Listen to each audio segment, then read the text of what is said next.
রাজ্যে চলছে এসআইআর, আর কটা মাস পর এই বিধানসভা নির্বাচন।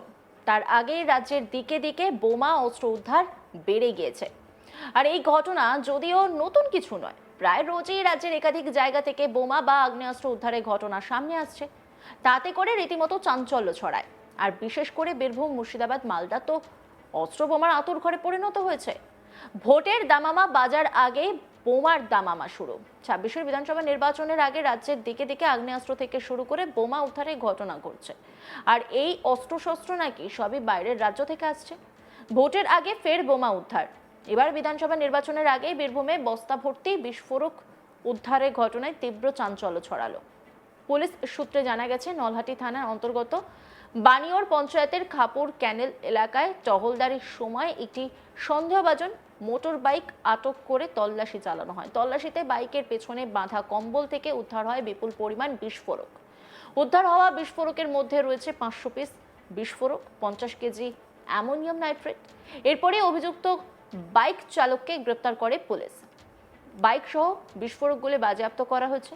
ধৃত পাচারকারীর নাম চাঁদু লেট। তার বাড়ি রামপুরহাট থানার রদিপুর গ্রামে। প্রাথমিক তদন্তে পুলিশের অনুমান, রামপুরহাট এলাকা থেকে নলহাটির পাথর শিল্পাঞ্চলের দিকে এই বিস্ফোরক পাচার করা হচ্ছিল। এই পাচার চক্রে আরও কেউ জড়িত কিনা তা খতিয়ে দেখতে তদন্ত শুরু করেছে নলহাটি থানা পুলিশ। ভোটের আগে এমন বিস্ফোরক উদ্ধারে এলাকায় আতঙ্ক ও রাজনৈতিক মহলে জোর আলোচনা শুরু হয়েছে।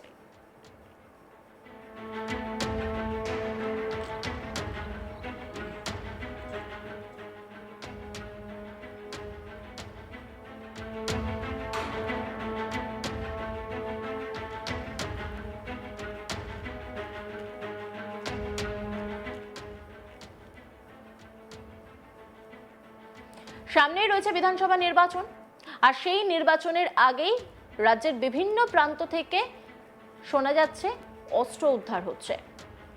নতুন ঘটনা নয়, প্রায় রোজই রাজ্যের একাধিক জায়গা থেকে বোমা বা আগ্নেয়াস্ত্র উদ্ধারের ঘটনা সামনে আসছে। তাতে করে রীতিমতো চাঞ্চল্য ছড়ায়। আর বিশেষ করে বীরভূম, মুর্শিদাবাদ, মালদা তো অস্ত্র বোমার আঁতুড়ঘরে পরিণত হয়েছে। ভোটের দামামা বাজার আগেই বোমার দামামা শুরু। 26-এর বিধানসভা নির্বাচনের আগে রাজ্যের দিকে দিকে আগ্নেয়াস্ত্র থেকে শুরু করে বোমা উদ্ধারের ঘটনা। আর এই অস্ত্রশস্ত্র নাকি সবই বাইরের রাজ্য থেকে আসছে। ভোটের আগে ফের বোমা উদ্ধার। এবার বিধানসভা নির্বাচনের আগেই বীরভূমে বস্তা ভর্তি বিস্ফোরক উদ্ধারের ঘটনায় তীব্র চাঞ্চল্য ছড়ালো। পুলিশ সূত্রে জানা গেছে, নলহাটি থানার অন্তর্গত বানিয়র পঞ্চায়েতের খাপুর ক্যানেল এলাকায় টহলদারির সময় একটি সন্দেহভাজন মোটর বাইক আটক করে তল্লাশি চালানো হয়। তল্লাশিতে বাইকের পেছনে বাঁধা কম্বল থেকে উদ্ধার হয় বিপুল পরিমাণ বিস্ফোরক। উদ্ধার হওয়া বিস্ফোরকের মধ্যে রয়েছে 500 পিস বিস্ফোরক, 50 কেজি অ্যামোনিয়াম নাইট্রেট। এরপরে অভিযুক্ত বাইক চালককে গ্রেপ্তার করে পুলিশ। বাইক সহ বিস্ফোরকগুলি বাজেয়াপ্ত করা হয়েছে। ধৃত পাচারকারীর নাম চাঁদু লেট। তার বাড়ি রামপুরহাট থানার রদিপুর গ্রামে। প্রাথমিক তদন্তে পুলিশের অনুমান, রামপুরহাট এলাকা থেকে নলহাটির পাথর শিল্পাঞ্চলের দিকে এই বিস্ফোরক পাচার করা হচ্ছিল। এই পাচার চক্রে আরও কেউ জড়িত কিনা তা খতিয়ে দেখতে তদন্ত শুরু করেছে নলহাটি থানার পুলিশ। ভোটের আগে এমন বিস্ফোরক উদ্ধারে এলাকায় আতঙ্ক ও রাজনৈতিক মহলে জোর আলোচনা শুরু হয়েছে।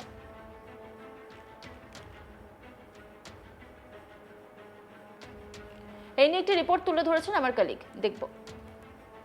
নির্বাচনের মরশুমে বীরভূমের নলহাটি বানিয়র এলাকায় প্রচুর পরিমাণে বিস্ফোরক পদার্থ উদ্ধার হলো। কি ছিল এই বিস্ফোরক পদার্থ? বিস্ফোরক পদার্থ উদ্ধার হয়েছে 500 গেলেটিন স্টিক এবং 50 কেজি অ্যামোনিয়া নাইট্রেট। এই নলহাটি থানার পুলিশ যখন বানিয়র অঞ্চলের বাঁধে ক্যানেল পাড়ে যখন তল্লাশি চালাচ্ছিল, ঠিক সেই সময় একটি সন্দেহভাজন একটি বাইক দেখতে পাওয়া যায়। সেই বাইক আরোহীকে যখন পুলিশ কাছে যায় এবং গিয়ে দেখতে পায় যেখানে তার যে কম্বল ঢাকা কিছু জিনিসপত্র রয়েছে বাইকের সিটে, খুলতে পুলিশের চক্ষু চড়ক গাছ, যেখানে দেখা যাচ্ছে গেলেটিন স্টিক এবং অ্যামোনিয়াম নাইট্রেট কিন্তু উদ্ধার হয়েছে। উদ্ধার হওয়ার পরই তাকে কিন্তু জিজ্ঞাসাবাদ করা হয় যে এইটা কোন কাজে কিভাবে ব্যবহৃত করা হয়েছিল। জিজ্ঞাসাবাদে সদার্থক উত্তর না দিতে পেরে রামপুরহাটের যে দ্বিতীয় ব্যক্তি গ্রেপ্তার করা হয়েছে, তার বাড়ি হচ্ছে রামপুরহাটের রদ্দিপুর এলাকায়। তাকে কিন্তু নলহাটি থানার পুলিশ গ্রেপ্তার করে এবং তার বিরুদ্ধে যে ধরনের বিস্ফোরক আইনে যে ভারতীয় নরসিংহিতা মামলা রয়েছে সেই মামলা কিন্তু রুজু করেছে।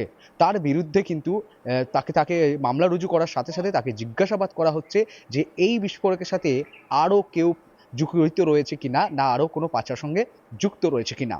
রীতিমতোই এই যে এত পরিমাণ বিস্ফোরক উদ্ধার হয়েছে, সেই উদ্ধারকে কেন্দ্র করে রীতিমতোই চাঞ্চল্যকর পরিবেশ তৈরি হয়েছে, আতঙ্কের পরিবেশ তৈরি হয়েছে।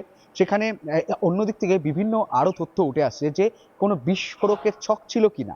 অন্যদিকে আরও একটি উঠে আসছে যে নলহাটি এলাকায় প্রচুর বেআইনি পাথর খাদান রয়েছে, আর সেই পাথর খাদানেই কিন্তু যে পাথর শিল্পাঞ্চল রয়েছে, যে অসাধু পাথর শিল্পাঞ্চল ব্যবসায়ীরা রয়েছে, অবৈধভাবে যারা পাথর উত্তোলন করছে, তাদেরই এই কাজে ব্যবহৃত হচ্ছে। কারণ সাধারণত বীরভূম জেলায় যে পাথর শিল্পাঞ্চল রয়েছে, বিশেষ করে মোহাম্মদ বাজার, দেউচা পাচামি, নলহাটি, রামপুরহাট, এই সব এলাকায় কিন্তু এই ধরনের অ্যামোনিয়া নাইট্রেট, জেলাটিন স্টিক এগুলো ব্যবহৃত হয়েছে। আমরা এর আগেও দেখেছি দেশের স্বরাষ্ট্রমন্ত্রী 2024 সালে এসে কিন্তু অ্যামোনিয়া নাইট্রেট ও জেলাটিন স্টিক বেশ বিপুল পরিমাণে উদ্ধার হয়েছিল। সেই নিয়ে তিনি কিন্তু মন্তব্য করেছিলেন এবং মন্তব্য করে কিন্তু এই তদন্তভার এনআইএর হাতে দেবে বলেও তিনি কিন্তু স্পষ্ট জানিয়েছিলেন। এনআইএ যখন তদন্তে নেমে কিন্তু তৃণমূলের যোগ ছিল এবং তৃণমূলের পঞ্চায়েত প্রধানের সদস্যকে গ্রেপ্তার করেছিল এবং এর সাথে থাকা যারা গ্রেপ্তার হয়েছিল তারা সাধারণত তৃণমূলেরই নেতাকর্মী ছিল। রীতিমতোই যে এই যে বীরভূমে যে অ্যামোনিয়া নাইট্রেট আর জেলাটিন স্টিক উদ্ধার হওয়াটা যে একেবারে স্বাভাবিক নয় তা কিন্তু স্পষ্ট বলা যেতে পারে।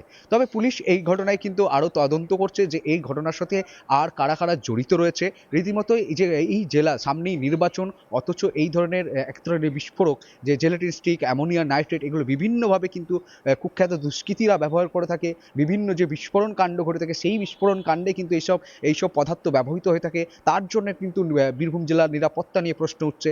অন্যদিকে সাথে সাথে পুলিশের এই রিকভারির পরও কিন্তু যেহেতু বারবার দেখা গিয়েছে ভারতীয় জনতা পার্টির যে রাজ্যের বিরোধী দলনেতা শুভেন্দু অধিকারী হোক বা সৌমিত্র খাঁ হোক বা বীরভূমের বিজেপি নেতৃত্ব হোক, বারবার তারা বলেছেন যে অবৈধ যে পাথরের ডিসিআর, সেই ডিসিআরের টাকা কিন্তু অবৈধভাবে কিন্তু এই বীরভূম থেকে ওঠার পর সেই টাকা চলে যাচ্ছে। তো এই যে বীরভূমের ডিসিআর, তার জন্য যখন এই ধরনের বিস্ফোরক অভিযোগ উঠছে, তার সাথে সাথে এই ধরনের বিস্ফোরক পদার্থ উদ্ধার হওয়া একেবারেই যেন রাজনৈতিক প্রেক্ষাপটে যেমন সরগরম সৃষ্টি করছে, সাথে সাথে কিন্তু বীরভূম জেলার নিরাপত্তা নিয়েও একদম প্রশ্ন কিন্তু উঠছে।